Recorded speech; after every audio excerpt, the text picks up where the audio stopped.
함께 나눌 하나님 말씀은 신약성경 고린도전서 15장 13절로 22절까지의 말씀입니다.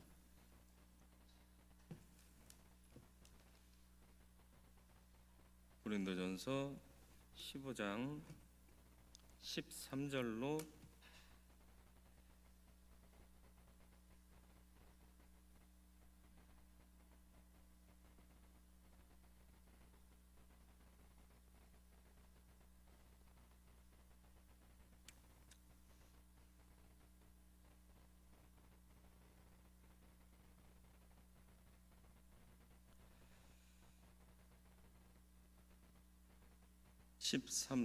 고린도전서 15장 13절부터 23절까지의 말씀을 봉독해 드리겠습니다. 22절까지. 만일 죽은 자의 부활이 없으면 그리스도도 다시 살아나지 못하셨으리라. 그리스도께서 만일 다시 살아나지 못하셨으면 우리가 전파하는 것도 헛것이요 또 너희 믿음도 헛것이며 또 우리가 하나님의 거짓 증인으로 발견되리니 우리가 하나님이 그리스도를 다시 살리셨다고 증언하였음이라. 만일 죽은 자가 다시 살아나는 일이 없으면 하나님이 그리스도를 다시 살리지 아니하셨으리라. 만일 죽은 자가 다시 살아나는 일이 없으면 그리스도도 다시 살아나신 일이 없었을 터이요 그리스도께서 다시 살아나신 일이 없으면 너희의 믿음도 헛되고 너희가 여전히 죄 가운데 있을 것이요 또한 그리스도 안에서 잠자는 자도 망하였으리니 만일 그리스도 안에서 우리가 바라는 것이 다만 이 세상의 삶뿐이면 모든 사람 가운데 우리가 더욱 불쌍한 자이리라. 그러나 이제 그리스도께서 죽은 자 가운데서 다시 살아나사 잠자는 자들의 첫 열매가 되셨도다. 사망이 한 사람으로 말미암았으니 죽은 자의 부활도 한 사람으로 말미암는도다. 아담 안에서 모든 사람이 죽은 것 같이 그리스도 안에서 모든 사람이 삶을 얻으리라. 아멘. 오늘도 말씀 앞에 섰사오니 주의 음성을 듣게 하시고 듣고 깨달은 말씀대로 살아가는 성도 되게 하여 주옵소서. 예수님의 이름으로 기도드리옵나이다. 아멘. 언어의 수사법 중에 표현법들이 있습니다. 비유법이 있고요, 가정법이 있고요. 비유법 중에는 반어법과 역설법이 있죠. 사실을 강조하기 위해서 쓰는 표현법들입니다. 반어법의 예를 들면 사실과 반대되는 것을 얘기해서 그 사실을 강조하는 그런 것들이 될 겁니다. 예를 들어서 애가 그릇을 깼어요. 잘했다. 이게 뭐죠? 진짜 잘했다는 게 아니잖아요.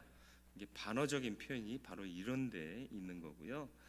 역설법은 뭐냐 하면 문장 안에 모순된 가치가 상충되는 듯 하지만 오히려 그 사실을 강조하게 되는 표현법이 역설법입니다. 영어로 패러독스라고도 하죠. 뭐 우리 쓰는 말 중에 이런 말이 있어요. 늦었다고 생각할 때가 가장 빠른 때다. 늦었는데 이게 가장 빠르다? 이게 모순이잖아요. 그런데 지금 시작해라 하는 강력한 메시지를 주기 위해서 쓰는 표현법이 이러하다라는 거죠. 바울은 수사학의 대가였습니다. 그래서 오늘 읽은 말씀을 보면 부활을 강조하면서 사실상 세 가지 수사법을 사용하고 있죠. 가정법, 만약 이렇게 시작하는 가정법, 그리고 반어법과 역설법을 통해서 부활은 움직일 수 없는 확실한 진리요 또 우리가 믿어야 할 분명한 사건이다라는 것을 증거하고 있습니다. 두 가지 가장 크게 그가 증거하는 게 있습니다. 우리가 만약 부활하지 못하면 우리의 믿음 헛것이다. 왜 헛것이 되죠? 우리가 먹을 거 다 먹고 잠잘 거 다 자고 남들 할 거 다 하고 그러고 대학 가는 거 아니잖아요.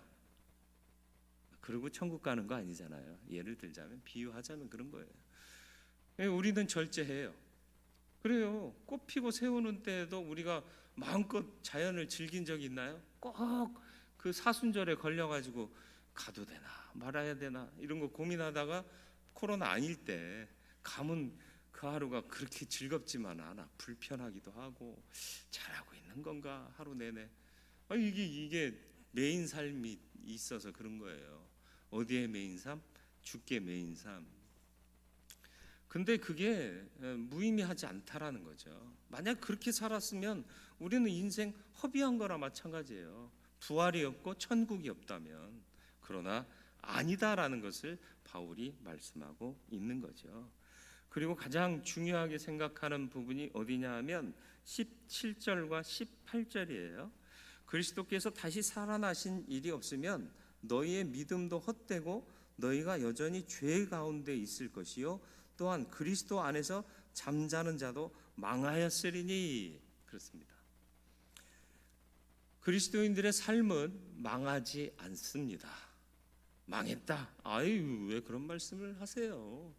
우리는 망해도 망하지 않습니다. 뭐죠?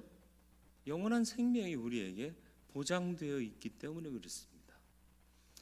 우리말 표현에 죽는 걸 사망이라는 표현을 어느 때부턴가 너무 많이 보편적으로 쓰는 것 같아요. 옛날에는 어른들이 죽으면 돌아가셨다 그랬어요. 아닌가요? 어디로 돌아갔대요? 돌아가셨다며요. 어디로 돌아가셨어요? 우리가 알지 못하는 사이에 무의식 중에 어디론가 돌아갈 그곳이 있다라는 생각을 우리는 갖고 있었던 거예요. 근데 어느샌가 돌아가셨다는 표현보다는 사망이라는 표현을 우리는 더 많이 보편적으로 쓰고 있더라는 거죠. 사망은 말 그대로 한자어잖아요. 무슨 뜻이에요? 죽을 사자에 망할 망자예요. 죽어 망했다는 뜻이에요. 그러니까 죽음은 끝나는 거니까 인생 다 끝내고 망했다 그런 뜻이잖아요. 그래서 미망이는 뭐라고요? 아직 망하지 못한 여자 그런 뜻이에요. 남편 망했는데 넌 왜 살았냐 그런 뜻이기도 해요. 별로 마음에 안 드세요? 이게 맞는 표현이 아니라는 거죠. 세상 사람에게는 맞는 표현일 거예요. 그래서 그 사람들은 망하기 전에 해볼 거 다 해보고 싶어 하잖아요. 예? 부어라 마시라 취하자 오늘은 밤이 좋아 막 이러면서. 근데 우리는 그렇지 않잖아요. 항상 절제하고 항상 거룩함을 유지하기 위해서 힘쓰잖아요. 우리는 죽어 망할 사람이 아니라 돌아갈 사람임을 알거든요. 그리고 하나님께서 예비하신 그 나라에 들어갈 자임을 알기 때문에 흥청망청 살지 않는 거예요. 저와 여러분들은 망하지 않는 그리스도인임을 늘 기억하며 살아가야 할 줄 믿습니다. 그러면 망하지 않게 해주신 은혜를 베푸신 주님의 뜻대로 살아가야 하는 것이 마땅한 거예요. 생명을 살려주신 분에게는 목숨까지 거는 게 의거든요. 의리거든요. 범죄자들도요, 자기 거둬줬다고 의리 지킨다고 대신 죽어주기도 해요. 범죄자들도. 근데 우리를 죄인 되었을 때 사랑하셔서 십자가로 대속하여 죽으신 예수 그리스도의 그 죽음의 의미를 헛되이 해서는 안 될 것이다. 우리는 더 나은 생명이 있음을 믿고 영원한 본질의 인생을 살 하나님 나라가 있음을 믿는 자들입니다. 그래서 우리는 이 땅의 삶에서 천국을 준비하며 살죠. 그래서 인내하고 헌신하고 봉사하고 다른 이들을 축복하는 삶을 사는 이유가 여기에 있는 것입니다. 그런데 이 삶의 분명한 근거는 부활신앙에 있다는 것을 오늘 본문이 말씀하고 있는 겁니다.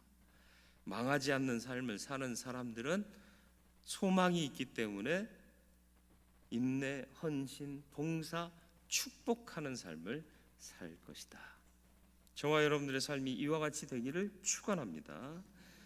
그리고 또 바울이 강조하는 바가 뭐죠? 19절 말씀입니다.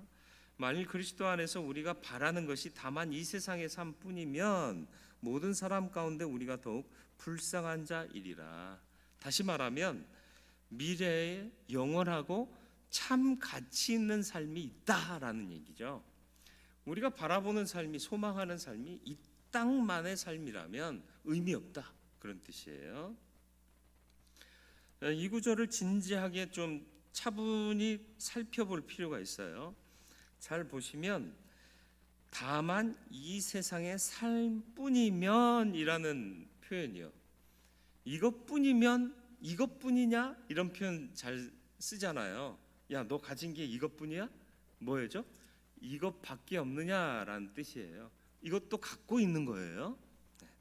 그러니까 우리가 바라는 것이 이 세상의 삶뿐이냐라고 표현한 말의 참뜻은 뭐냐 하면 이 세상 삶 더하기 영원한 삶이라는 의미가 담겨져 있는 거예요. 그러니까 그리스도인의 인생관은 이 땅은 뭐 지나갈 인생이니까 대충 살다가 천국 빨리 가자, 이게 아니라는 거예요. 이 땅의 삶도 귀중하고 주님 약속하신 그 영원한 세상의 삶도 귀중하다라는 거예요. 둘 다 어느 것 하나 무시할 수 없는 삶이다라는 의미인 거죠. 그래서 그리스도의 삶은 은둔, 회피, 소극적인 자아성찰 혹은 타인에게 미움받지 않으려는 몸살이는 삶이 아니다라는 거예요. 어떤 이들은 얘기합니다. 기독교는 정치적이지 않다. 아니요. 그 정치가 어떤 분야에 따라서 달라요.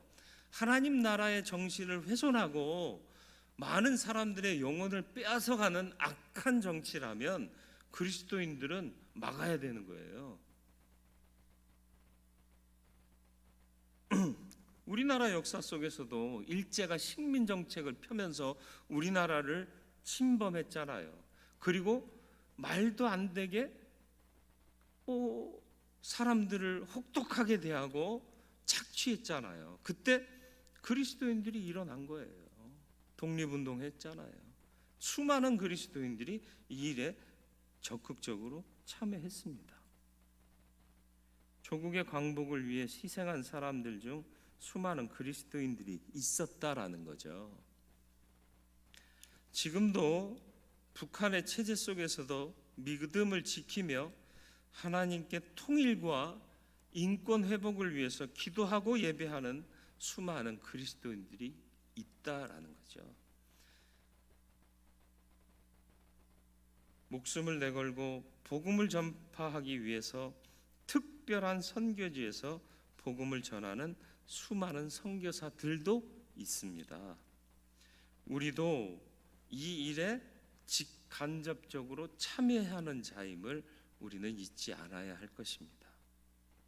우리는 참 가치 있는 이 땅의 삶을 살고 있습니까? 참 가치 있는 이 땅의 삶은 영원한 그 나라를 준비하기 위해서 최선을 다하고 수고하고 헌신하고 사명을 다하는 삶이어야 한다라는 것이죠.